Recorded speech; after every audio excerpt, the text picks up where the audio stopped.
Assalamualaikum warahmatullahi wabarakatuh. Selamat siang para pejuang cuan. Gimana kabar kalian di siang hari ini? Semoga kalian dalam keadaan sehat semua ya. Dan saya doakan sukses semua buat kalian. Amin. Mantap jiwa ya. Selamat berlibur bersama keluarga. Selamat bersenang-senang dan selamat holiday. Dan tentunya selamat ya menyambut bulan baru. Semoga bulan baru ini penuh berkah, penuh hidayah ya, penuh cuan dari kripto. Amin. Mantap jiwa ya. Oke teman-teman ya, tetap secangkir kopi harus selalu ada buat menemani kesempatan di siang kali ini teman-teman, untuk melihat rekondisi daripada keadaan cryptocurrency, yang dimana kalau kita lihat dari Fear and Greed Indexnya teman-teman, di sini masih dalam kondisi netral juga. Terus untuk market capnya secara overallnya di sini juga masih stabil di area 1.080 billion ya. Dan tentunya teman-teman ya, di sini untuk trending coin ya via coin market cap ini ada Bitcoin, ada COS, ada PP juga teman-teman ya. Mungkin buat teman-teman semua yang udah dapat opit tipis-tipis ya dari PP atau dari token-token lainnya atau dari XRP yang kemarin sempat naik juga, jangan lupa di taking profit teman-teman ya. Jangan lupa di taking profit. Kenapa? Karena kita masih dalam kondisi bear market gitu ya. Kita masih dalam kondisi bear market. Kalau kalian nggak opit ya orang-orang lain yang akan take opit gitu teman-teman ya. Oke, jadi di kesempatan kali ini teman-teman, dengan rekondisi daripada keadaan cryptocurrency yang seperti ini, dan semoga saja sih nanti bisa segera membaik kembali ya. Ada sedikit kabar ya, ada sedikit kabar yang dimana ternyata ya teman-teman ya, inilah yang menyebabkan daripada XRP kembali koreksi lagi. Yang kemarin sempat naik di atas level 10%-an ya kan, sempat menyentuh di level 56 atau 55 dengan 0, ya teman-teman. Dan kali ini terjadi penurunan kembali sampai di level 51. Nah, inilah salah satu penyebabnya yang dimana teman-teman ya mengakibatkan XRP ini koreksi kembali. Langsung saja tanpa basa-basi, tanpa itu ya, tanpa ingah-ingih kita menuju ke TKP-nya. Nah, jadi di sini teman-teman, jutaan XRP ya bergeser dalam transaksi paus besar ini. Poinnya oke ya, jadi ada beberapa poinnya nih kenapa jutaan XRP ini digeser ya dalam transaksi paus gitu teman-teman. Oke, jadi volume XRP meningkat dengan nilai perdagangan besar-besaran sebesar 1,6 miliar dalam 24 jam terakhir. Jadi di sini kalau kita lihat bersama teman-teman, jutaan XRP ya ditransfer dalam sekejap dalam transaksi paus besar-besaran menurut pelacak data Crypto Wealth Art. Nah, jadi menurut si Wealth Art ini teman-teman ya, ini ya. Jadi di sini dia juga ngasih data trackingnya teman-teman. Ada sekitar 36.370.840 XRP atau setara dengan 18,7 juta US dollar.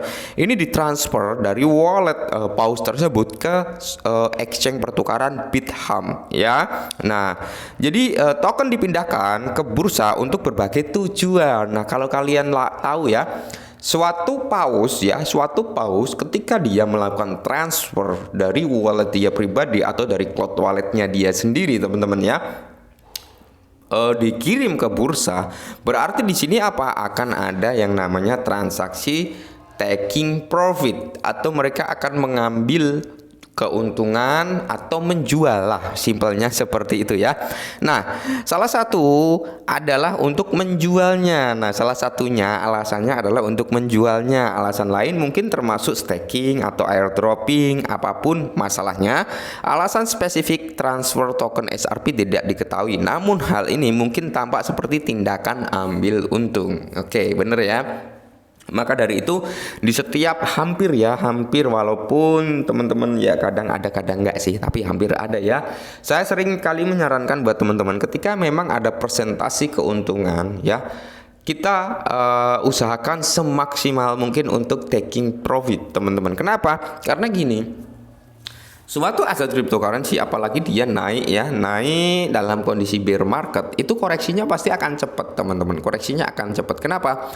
Karena bear market ini bisa dikatakan menjadi peluang para pemain kripto besar untuk melakukan akumulasi. Oke, untuk melakukan pembelian di harga murah teman-teman. Nah, ketika mereka udah mulai masuk nih, udah mulai beli dengan harga-harga murah dan tiba-tiba harga tersebut ya mengalami lonjakan naik 10%-an yang tiba-tiba naik, ya mereka jelas untung ya kan. Nah, untuk mengamankan keuntungan mereka, jelas mereka mengambil taking profit. Nah, setelah koreksi mungkin mereka akan masuk lagi. Nah, kalau kalian nggak ingin taking profit, ya otomatis orang lain yang akan mendapatkan opit gitu teman-teman ya.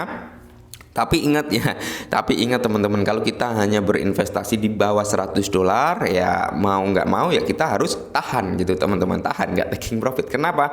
Karena mungkin dengan naik 10%, naik 5%, opitnya pun belum kerasa gitu loh ya. Nggak apa-apa, jangan berkecil hati dengan teman-teman yang mungkin berinvest hanya mampu $50, $10, $100, nggak masalah teman-teman, jangan berkecil hati. Kenapa? Karena kalau kalian invest dengan jumlah kecil seperti ini, saya kira hati kalian akan jauh lebih tenang daripada kalian masuk dengan jumlah ribuan dolar. Dengan adanya penurunan pasti kalian akan panik ya. Ujung-ujungnya kalau panik apa? Malah cut loss, rugi gitu loh ya. Nah, jadi XRP naik lebih dari 10% menjadi 549 pada 30 September seiring meningkatnya antisipasi untuk Ripple Property Party yang berlangsung kemarin di New York City. Nah, salah satu alasan kenapa XRP kemarin naik karena memang ada party yang diselenggarakan, yaitu menyambut kemenangan atas tuntutan SEC ya, seperti itu. Dan di sini teman-teman ya, kenaikan tersebut mereda setelah CEO Ripple Brian Garlinghouse mengisyaratkan apa yang diharapkan pada acara tersebut beberapa jam sebelum acara dimulai. Dia secara khusus menyatakan bahwa tidak akan ada pengumuman besar di pesta tersebut bertentangan dengan kepercayaan umum. Nah, jadi sebelum pesta itu dimulai teman-teman, kan itu harga sempat naik lumayan signifikan nih ya kan. Tapi dari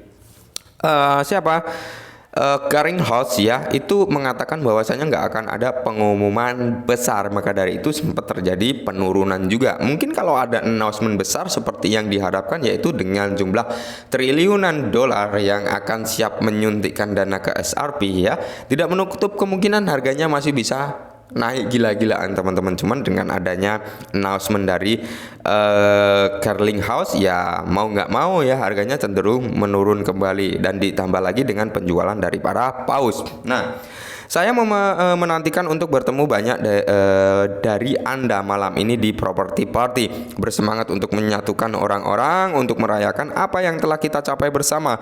Sebuah pengingat bagi SEC bahwa keputusan pengadilan penting dan bahwa kemajuan patut diperjuangkan. Oke. Dan apapun pengumuman yang membuat penasaran orang-orang, acara malam ini hanyalah sebuah perayaan. Lanjutnya sambil mengunggah foto tato XRP yang baru diukirnya. Setelah itu XRP melihat sedikit aksi ambil untung juga teman-teman ya. Ya nggak masalah ya, mereka ambil untung, ambil profit. Tapi perlu saya ingatkan sekali lagi ya, bahwasanya XRP ini teman-teman ya, dia itu adalah central banknya cryptocurrency, yang dimana XRP dibuat untuk digunakan sebagai transaksi lintas batas nantinya. Jadi buat teman-teman semua ya, pemegang XRP, entah kalian punya 10, 5, 20, nggak usah berkecil hati teman-teman, karena banyak sekali yang bertanya, "Bang, saya cuma punya 10 XRP nih, Bang, saya cuma punya 50 XRP nih, gimana ya? Cukup nggak ya?" Kalau kita menuruti hawa nafsu teman-teman, nggak ada kata cukup. Kita memiliki 1 juta XRP, kita memiliki kekayaan yang cukup melimpah, itu nggak ada kata cukup kalau kita bertanya cukup enggak ya. Tapi tanyakan pada diri Anda ya, dengan nilai token yang saya miliki atau koin yang saya miliki seperti ini ya kan, tanyakan kepada diri Anda, yakin nggak untuk suatu masa depan ini akan membawa perubahan signifikan terhadap hidup kalian? Kalau yakin, udah cukup ya. Kalau nggak yakin, ingin tambah lagi, ya silakan gitu teman-teman. Kalau saya pribadi sih, dengan apa yang saya miliki ya, entah saya memiliki 100 XRP, 200 XRP, saya sudah lebih dari cukup. Dan ketika saya mau masuk ya saya cari titik entry pointnya teman-teman, antara support resisten ya, antara pergerakan candlenya seperti apa, potensi newsnya kayak apa, akan ada event atau tidak, atau keadaan market seperti apa gitu teman-teman. Ketika kita sudah memahami seluk-beluk tersebut ya, kita bersabar kalau kita mau entry di area support yang mungkin akan tersentuh gitu ya. Oke, mungkin ini sedikit informasi tentang XRP. semoga membantu. Salam cuan.